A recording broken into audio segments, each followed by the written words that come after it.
Mana Ahmad akadan Qashqadaryodan ko'rak oldim.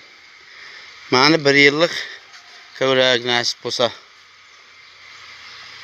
Mana shunday bo'ldi. Nasib bo'lsa bu yil kesamiz degan umid bor. Ahmad aka kelib o'zingiz kesib berasiz nasib bo'lsa. Mana o'zingiz bergan ko'raklarni bir ko'ring-da mana.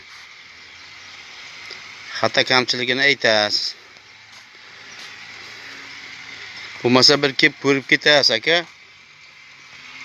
Mana sizga jo'ylik qilib tashlayin. Mana sizdan olgan ko'ragim mana shunday bo'ldi.